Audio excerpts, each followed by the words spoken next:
on 2.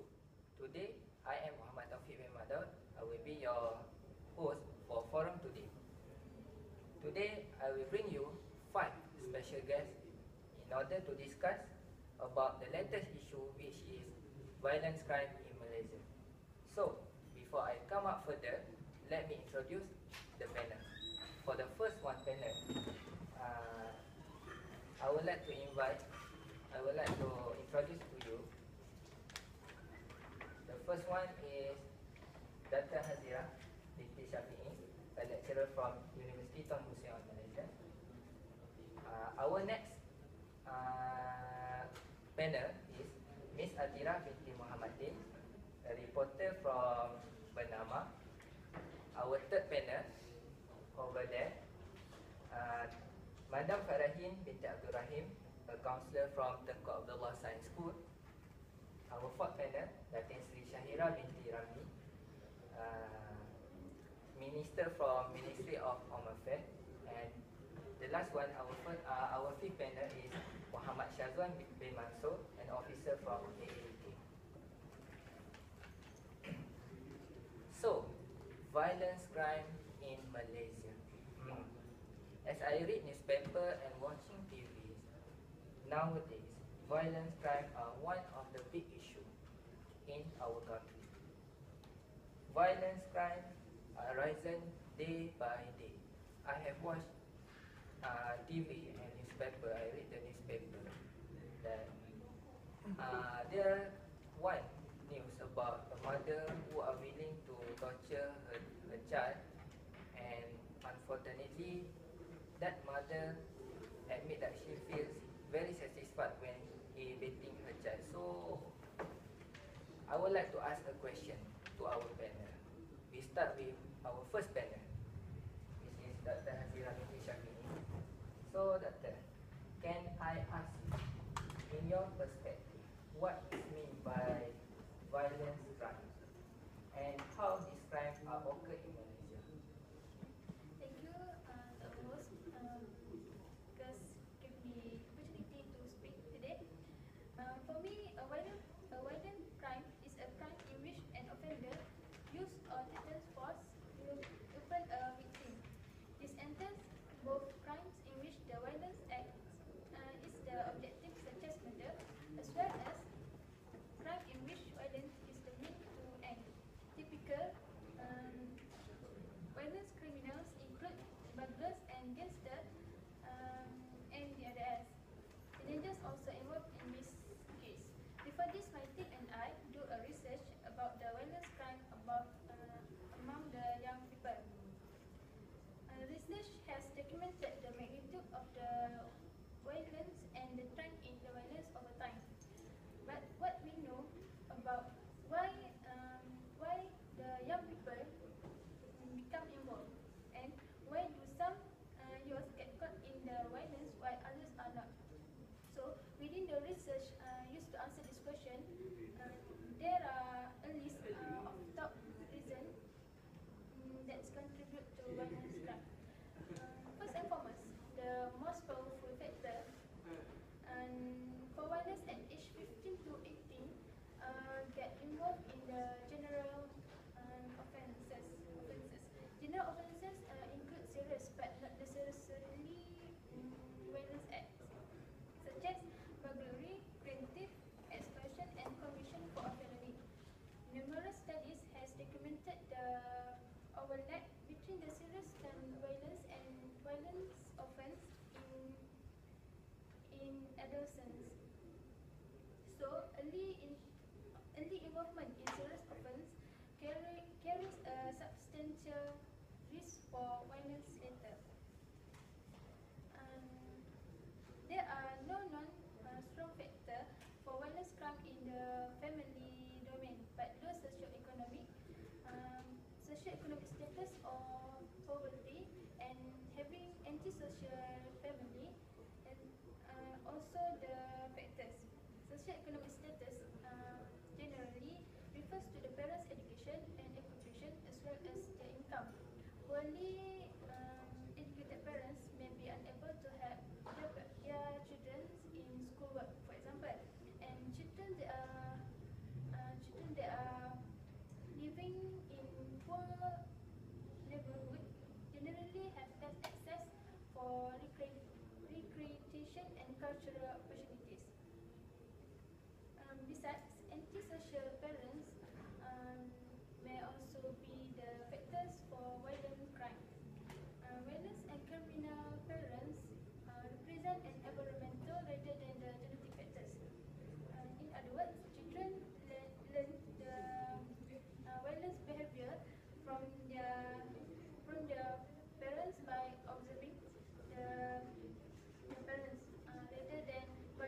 shown that adolescents exposed to act violence are more likely to engage in violence acts.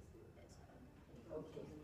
Thank you to Dr. Hazira binti Syafiee for giving us the meaning of violent crime itself and the factor of what are the factors how this crime is occurred in Malaysia.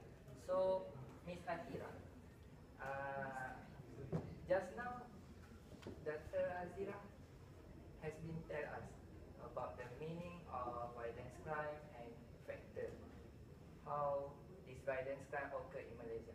So can you give us, share with us, example of violence crime in Malaysia? Boss. Okay, today I'm share story about violence. Victim that I will have had wrote in my article. The story that I still remember in May 2013 was Nur Hidayah Abdul Ghani, mother of four, who was beaten to death by her husband. She is the example of domestic violence. She was critically injured following her divorce application and had been charged with numerous police reports over a period of time prior to her death. Okay, fortunately, this case brings a coalition of women's rights organizations express concern over the lack of protection provided for domestic violence.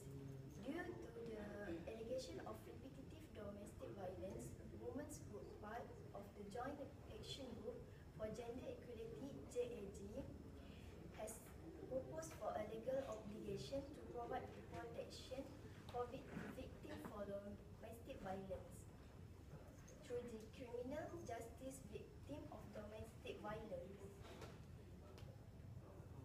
system and the implementation of interim protection orders to protect those facing continuous violence caused by family members. The case was mentioned before Judge Emiliati at High Court of Kuala Lumpur. Okay, and Nur Hidayah's husband, Jamaluddin Ali, was charged for murdering his wife under Section 302 of the Penal Code, which carries the death penalty upon conviction. Okay, thank you to Miss Hazira about to share with us the example of violence crime in Malaysia. So we move on to our next panel, which is over there, Mr. Shazwan bin Mansur, an officer from AADK. So, Mr. Shazwan, you are the officer of AADK, right? So I think there are a lot of drug problem has been solved. So can you tell us what is your research about this problem, about this drug problem? Can you? Okay, thank you. And Assalamualaikum to all. To come here. You're wearing a nice clothes for today. Thank you. Malaysia is the one of the ASEAN well-developed Muslim country with its skyscraper and well-organized city. It is most developed in terms of living of health and our society.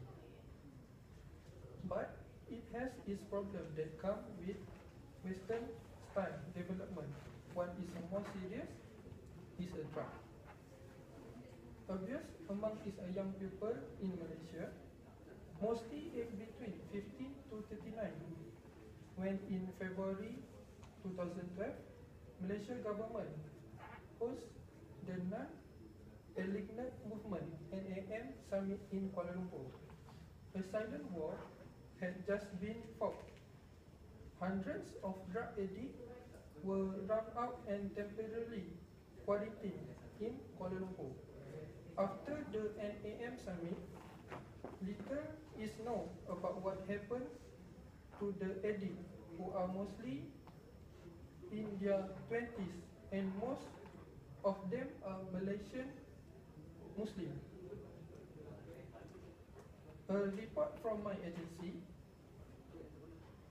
has recorded the total of people in 2012 have a 2,000 people have addict drug during only 6 months of record.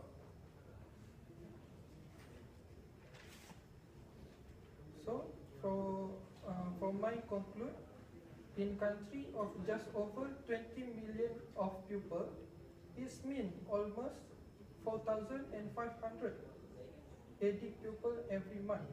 When it's ever more worries for Muslim is the report observation, the 66% over 100% of these are Malay Muslim. Thank you. Thank you, Mr. Shazwan. So I think that's a big number, a big statistic in our country, and I think it's a bad news for our country, the statistic. So we move on to my admired minister, right over there. Okay, we had Datin Sri Shahira binti Ramli, a minister from Ministry of Home Affairs. Okay, Datin. I know people out there wanted to know the effect of the violence crime. So can Datin, as a Minister of Home Affairs, can Datin share with us today about this? Okay, thank you to our host for inviting me to our forum. Firstly, every year we can see the rate of violence crime in Malaysia that reported to our ministry increase rapidly. Every day there's always have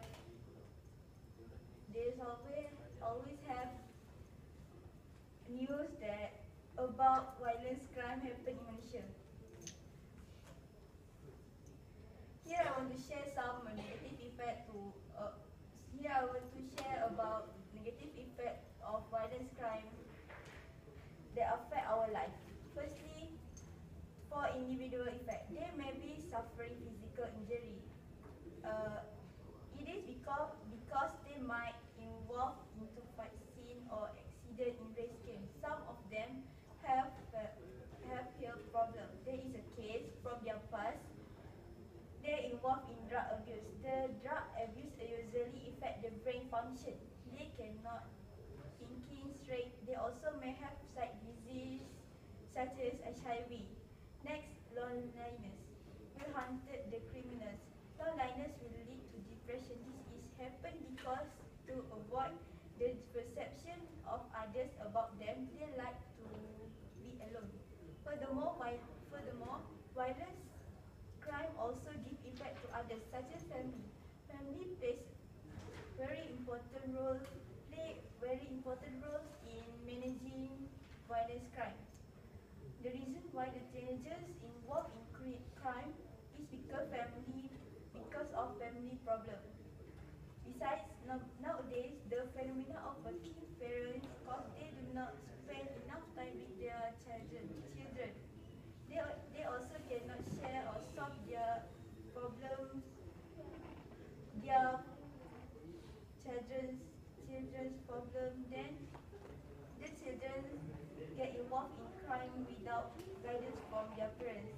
It causes the relationship between family become apart. Besides, the safety of people around the criminal also affected by this violence crime. As we know, criminals always have a lot of enemies. They also have debt from loan and bank. Thus, their family and relatives are in danger. That's my opinion about this effect of violence crime.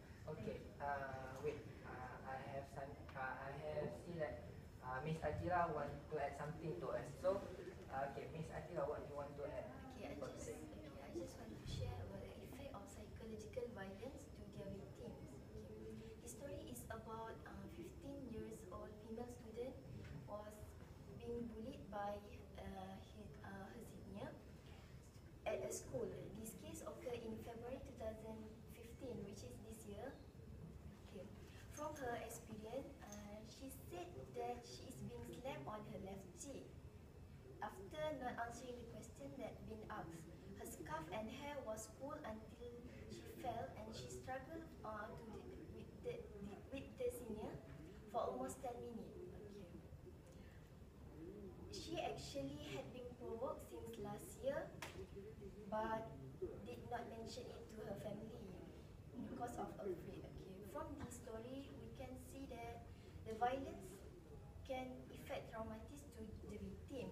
She also get afraid going to school, afraid to other people, even afraid to tell the truth to her parents.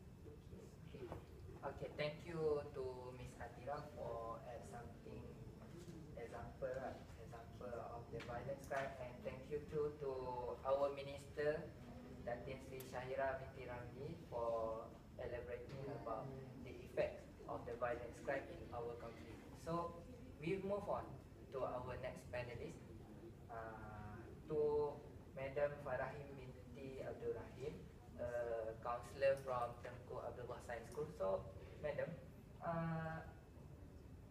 as a counselor, I bet you can give us some ways to overcome this problem. So, can you tell us how to cure this problem?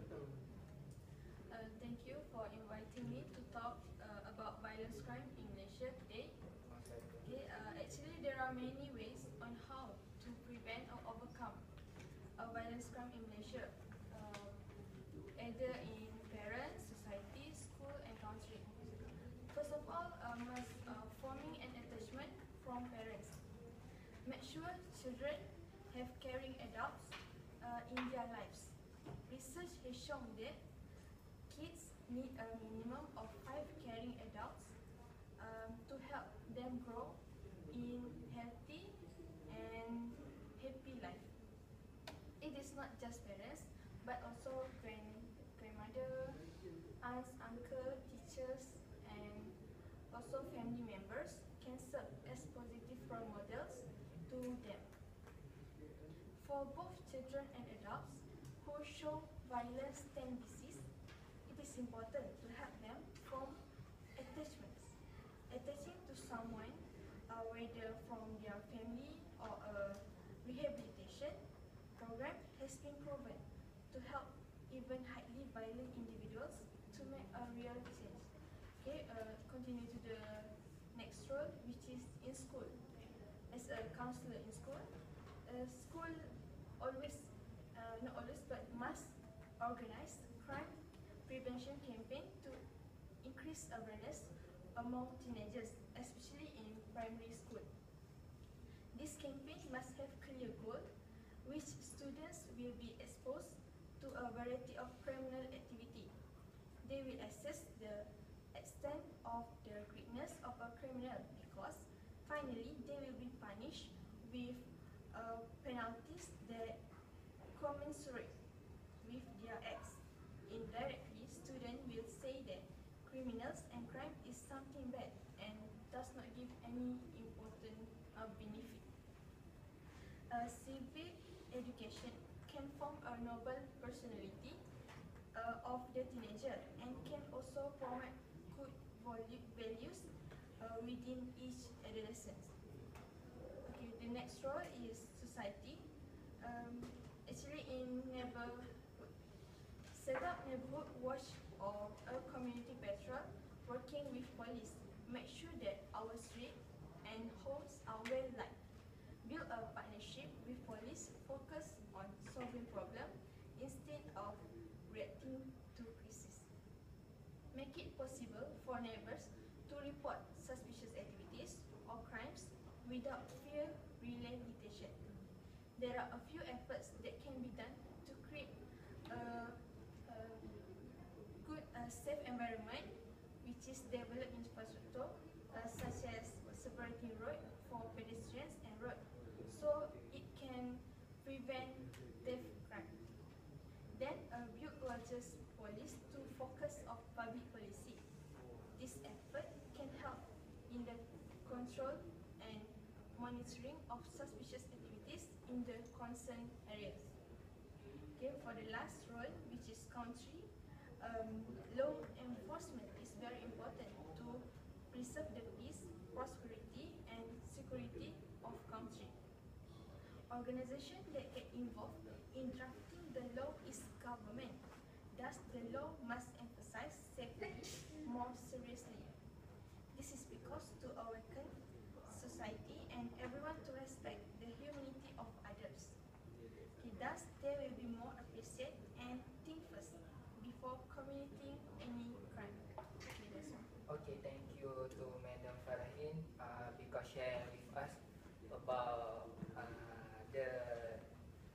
the way to overcome this violence crime, how to cure about the violent crime. So, alright, now our forum near to the end. I can conclude that violence crime is one of the big issue in our country, right? So, I think government and people surrounding should look onto this problem. People should cooperate with any agency, NGO, and so on to order to solve the problem. Well, a big thanks to our panel for coming today. Thank you to Mr. Shazwan,